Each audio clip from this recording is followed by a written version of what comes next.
Senhor Primeiro-Ministro e Presidente do PSD, Dr. Pedro Passos Coelho, Senhor Dr. Luís Montenegro, cabeça de lista da coligação por Aveiro, meu caro João Almeida, número 1 do CDS na lista da coligação por Aveiro, meu caro Hermínio Loureiro, Presidente da Câmara de Oliveira das Azeméis, senhores Presidentes de Câmara de todo o Distrito aqui presentes, Presidentes de Junta aqui presentes, candidatas e candidatos do PSD e do CDS às eleições de 4 de outubro e, sobretudo, empresárias e empresários. Queria agradecer a presença de tantos num conselho que eu conheço muito bem, neste almoço, que é evidentemente dedicado àquilo que vocês fazem todos os dias com os vossos colaboradores e trabalhadores pelo crescimento da economia do país. E por isso eu agradeço o vosso sinal de simpatia. Nas terras de Aveiro, ninguém tem dúvidas que são as empresas que criam empregos. Aqui não há uma pessoa que acredite que os empregos são criados pelos cartazes.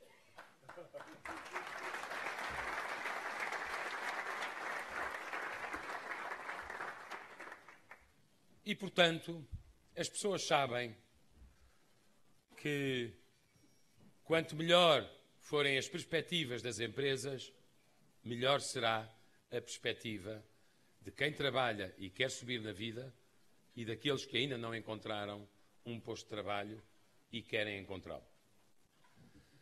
E é por isso que o centro da política económica deve ser a competitividade que nós damos ao nosso país e à nossa economia para termos cada vez mais empresas lucrativas, cada vez mais empresas com capacidade de investimento, cada vez mais empresas com capacidade exportadora e cada vez mais empresas, em consequência, criadoras de emprego. Há outra coisa que os meus longos anos de experiência política neste distrito, que sempre me acolheu como um de todos vós, coisa que eu nunca esquecerei, aqui eu pude perceber que a mobilidade social em Portugal é possível. Muitos dos empresários do distrito de Aveiro começaram por ser operários. Muitos dos criadores de riqueza destas terras começaram por ser trabalhadores com um modesto salário. E pelo seu talento, pelo seu esforço, pela sua criatividade, pela sua audácia, pelo seu trabalho, subiram na vida e são, hoje em dia, empresários de referência. É nesse país que nós acreditamos.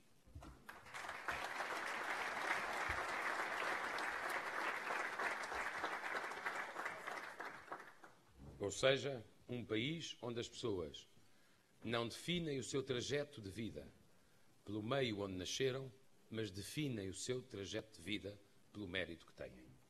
É isso que faz toda a diferença e aqui se aprende todos os dias.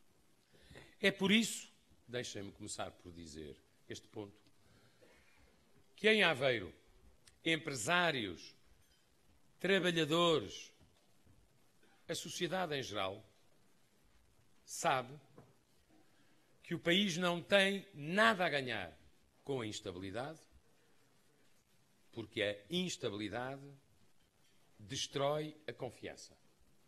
E o país também não tem nada a ganhar com governos frágeis, dependentes de acordos com partidos que acham que Portugal deve sair do euro ou não aceitam as regras comuns da União Europeia.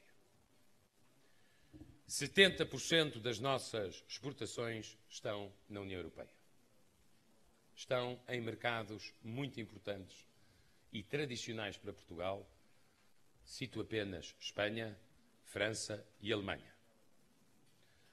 Estar a pôr em risco a confiança. Estar a pôr em risco a certeza da pertença de Portugal ao projeto europeu só pode arruinar a economia, provocar desconfiança, deslocalizar investimento e, portanto, fazer disparar o desemprego.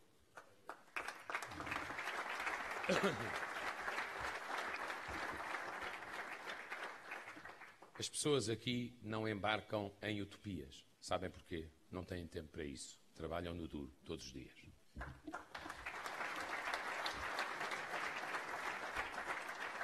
Minhas amigas e meus amigos, gostava de salientar que as empresas portuguesas deram a volta à situação económica, sobretudo a partir do início de 2013.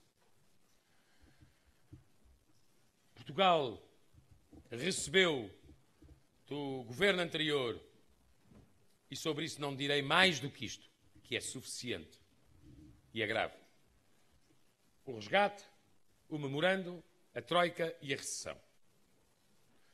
Não há nenhuma pessoa de bom senso que possa pensar que no dia seguinte a um resgate de 78 mil milhões de euros, os empresários estariam confiantes, a economia estaria a crescer e a sociedade portuguesa teria oportunidades de emprego. E, evidentemente, o resgate trouxe a recessão. E para vencer a recessão foi preciso vencer também o resgate.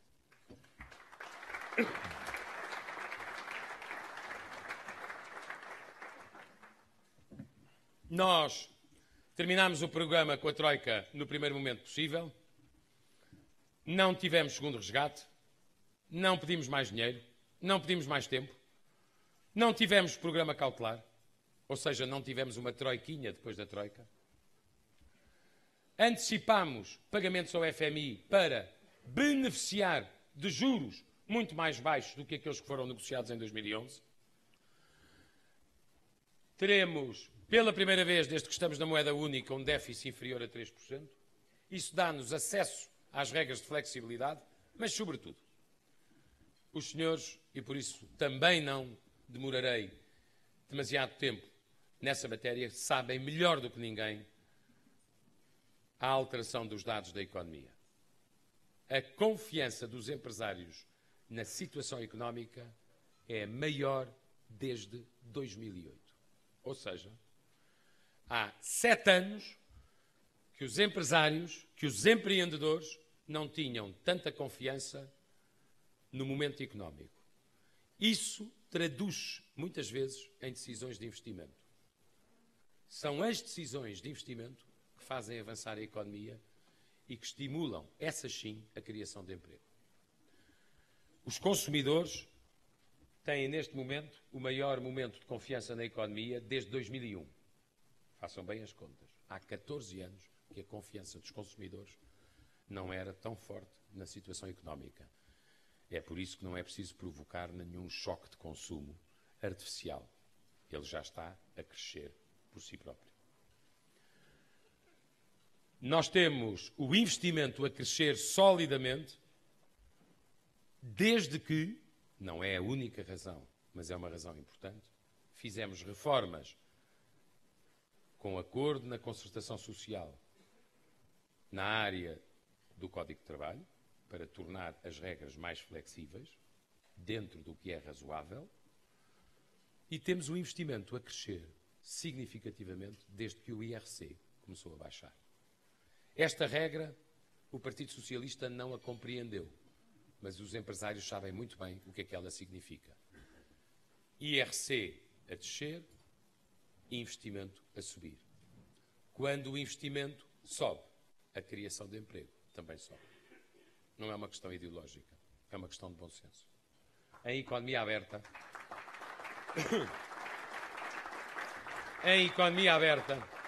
se a nossa proposta fiscal para as empresas e os empresários não for competitiva, os empresários, estrangeiros ou nacionais, podem escolher outros países para investir ou podem adiar decisões de investimento. E isso não é um favor feito ao interesse nacional. Aqui em Aveiro estão cerca de 8 das 40 maiores exportadoras portuguesas.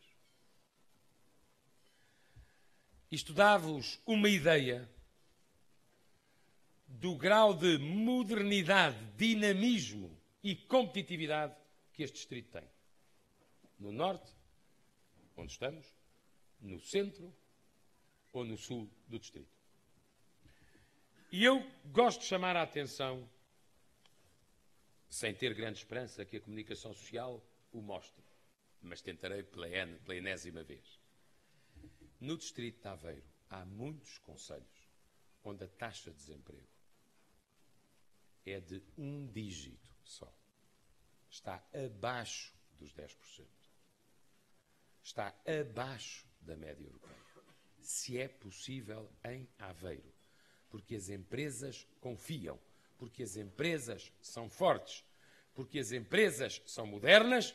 Nós só temos que espalhar o espírito de Aveiro ao resto do país para criar mais emprego.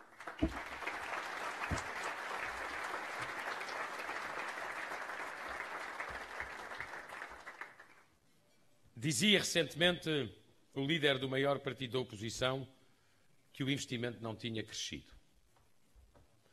Eu não vou ser exaustivo. E vou ser, aliás, equitativo do ponto de vista da distribuição territorial dos investimentos.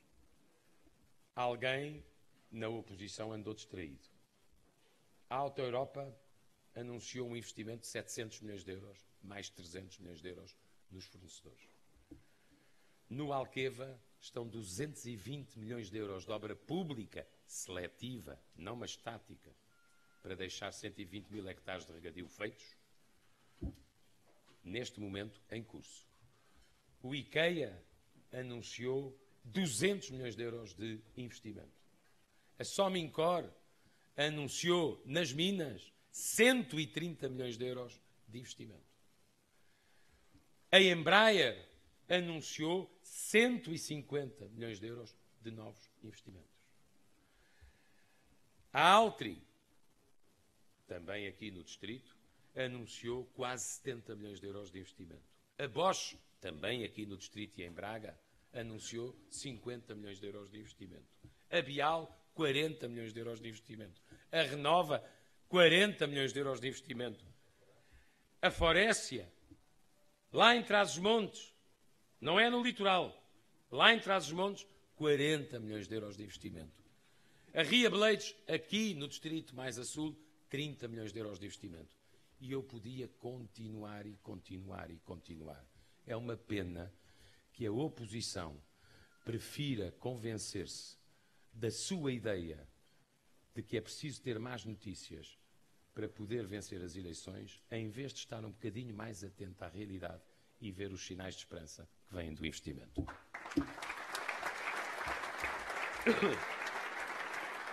Isto aconteceu no espaço de um ano.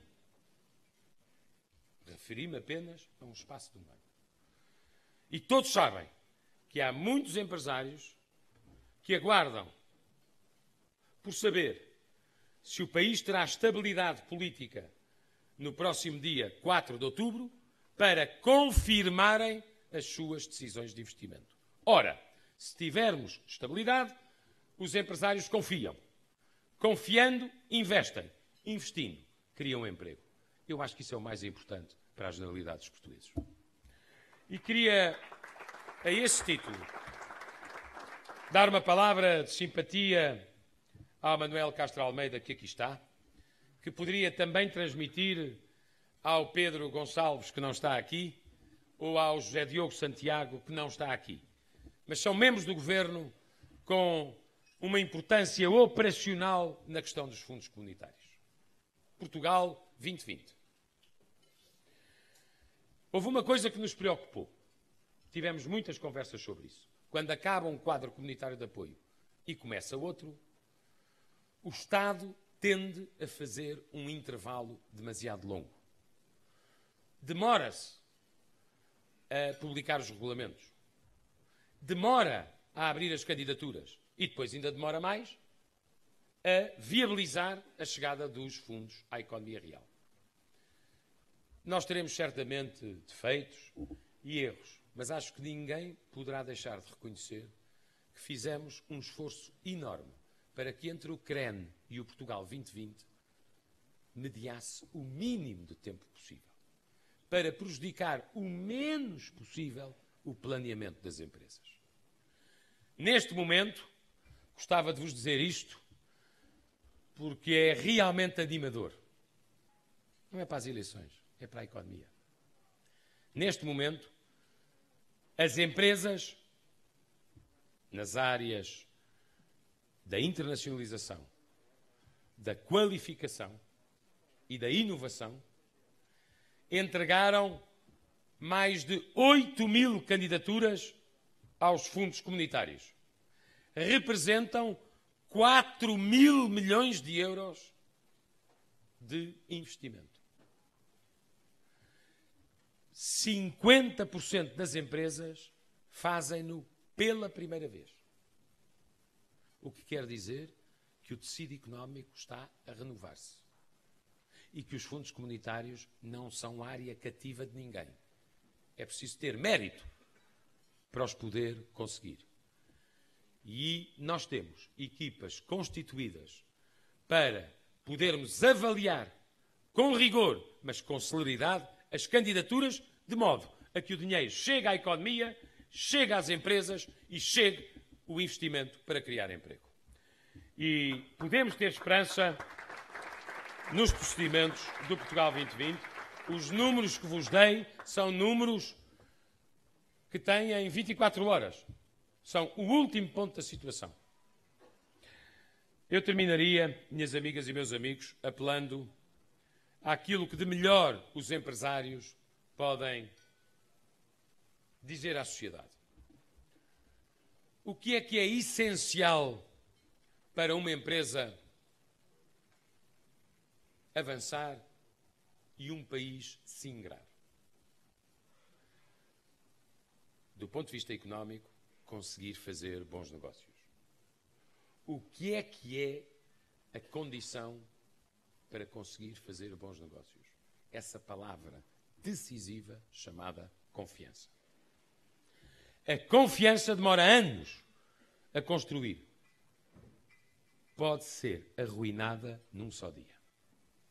Ajudem-nos a proteger para todos os portugueses, começando pelos mais desfavorecidos, a confiança que já há na economia portuguesa, que pode melhorar e aumentar se no dia 4 de outubro os portugueses fizeram uma escolha com estabilidade e com crescimento económico e com confiança na nossa economia.